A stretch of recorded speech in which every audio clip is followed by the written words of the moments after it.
আসসালামু আলাইকুম, welcome back to my channel. আজকের পর্বে তৈরি করে দেখাবো সবজির রং ঠিক রেখে কিভাবে রেস্টুরেন্ট স্টাইলে চাইনিজ ভেজিটেবল রান্না করা যায় সেই রেসিপি। একবার যদি এইভাবে চাইনিজ ভেজিটেবল রান্না করে খান তাহলে কিন্তু রেস্টুরেন্টের কথা ভুলে যাবেন। খুব সহজে এই রেসিপিটি শেয়ার করছি। এই চাইনিজ ভেজিটেবল ভাত, পোলাও, ফ্রাইড রাইস, রুটি, পরোটা যে কোনো কিছুর সাথেই সার্ভ করতে পারবেন। তৈরি করাও খুব সহজ এবং কম সময় তৈরি করে নেওয়া যায়।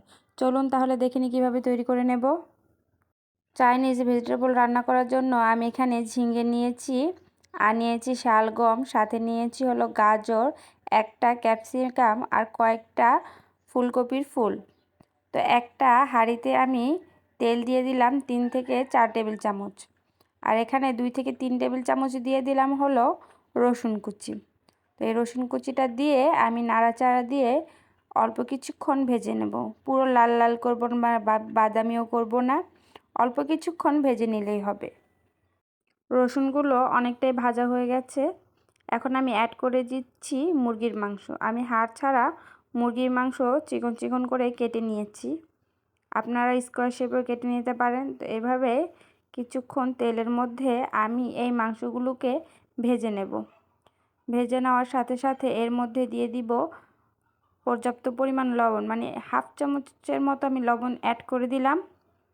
তো লবণ দিয়ে আর একটু নাড়াচাড়া দিয়ে আমি এখানে দিয়ে দিব হাফ চামচ আদা বাটা। আপনারা চাইলে আদা কুচি করেও দিতে পারেন। আদা বাটাটা দিয়ে আমি চামচের সাহায্যে নাড়াচাড়া দিয়ে আদাটাকে একটু হালকা ভেজে নেব। তো কিছুক্ষণ ভেজে নেওয়ার পর এখন আমি এর মধ্যে অ্যাড করে দেব সবজি। আমি দিয়ে দিচ্ছি ফুলকপি, গাজর, সবগুলো সবজি দিয়ে দিব। যেহেতু আমি এগুলোকে আগে থেকে সিদ্ধ করে নেইনি, তাহলে এগুলোকে দিয়ে দিচ্ছি। কিন্তু আমি শালগমটা কিন্তু সিদ্ধ করে নিয়েছি, কারণ শালগম হতে একটু সময় লাগে এজন্য।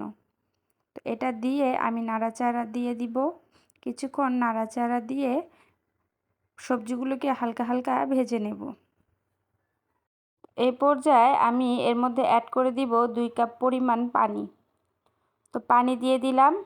আমি ঝিঙে সবজিটা দিতে ভুলে গিয়েছিলাম, এটা এখন অ্যাড করে দিচ্ছি। আপনারা চেষ্টা করবেন সবগুলো সবজি একসাথেই অ্যাড করে দিতে। আর যেই সবজিগুলো রান্না করতে সময় কম লাগে সেই সবজিগুলো একটু পরে দিতে। তো ঝিঙে দিয়ে দিলাম, দিয়ে ঢাকনা দিয়ে ঢেকে 10 মিনিটের মতো রান্না করে নেব। চাইনিজ ভেজিটেবল ওভারকুক করা যায় না, কিন্তু এইভাবে রান্না করতে হবে যেন সবজিগুলো ভালো করে সিদ্ধ হয়ে যায়। তো নাড়াচাড়া দিয়ে আমি 10 মিনিটের মতো এই সবজিগুলোকে রান্না করে নিয়েছি। চলে আসলাম 10 মিনিট পর। এই পর্যায়ে কিন্তু সবজিগুলো প্রায় 80% কুক হয়ে গেছে এবং অনেকটাই সেদ্ধ হয়ে গেছে। এখন আমি দিয়ে দিব ক্যাপসিকাম, আর দিয়ে দিব পেঁয়াজের ফালি, সাথে কয়েকটা মরিচ, কাঁচা মরিচ আমি এর মধ্যে অ্যাড করে দেব। দিয়ে আরও 2-3 মিনিট রান্না করে নেব। এগুলো যেহেতু রান্না করতে সময় লাগে না, তো এগুলো সেজন্য লাস্টে দিলাম। এই সব সবজি এখন আমি ঢাকনা দিয়ে ঢেকে আরও 2 থেকে 3 মিনিট রান্না করে নেব। এই পর্যায়ে কিন্তু সবগুলো সবজি সেদ্ধ হয়ে গেছে আর কালারও ঠিকঠাক হয়ে আছে। এ পর্যায়ে আমি অ্যাড করে দেব হলো গোলমরিচের গুঁড়ো, আর এর মধ্যে আমি অ্যাড করে দিব হলো কর্নফ্লাওয়ার। 2 চামচ কর্নফ্লাওয়ারের সাথে 3 থেকে 4 টেবিল চামচ পরিমাণ পানি অ্যাড করে আমি গুলিয়ে নেড়েচেড়ে দিয়ে দিচ্ছি। বেশি কর্নফ্লাওয়ার অ্যাড করা যাবে না, তাহলে কিন্তু ভেজিটেবলটা অনেক থিক হয়ে যাবে আর ঘন হয়ে যাবে, এজন্য আর বেশি দেওয়া যাবে না। এখানে দিয়ে দিব 1 টেবিল চামচ পরিমাণ সয়া সস আর হাফ চামচ টেস্টিং সল্ট। এগুলো দিয়ে 1 মিনিটের মতো রান্না করে নেব। এই পর্যায়ে কিন্তু চাইনিজ ভেজিটেবলটা রান্না হয়ে গেছে, আর অবশ্যই দেখতে পাচ্ছেন সবজির কালারটাও কিন্তু দারুণ রয়েছে, আর সবজিগুলো সবগুলোই কিন্তু সিদ্ধ হয়ে গেছে। তো একটা বাটিতে আমি গরম গরম নামিয়ে নিচ্ছি।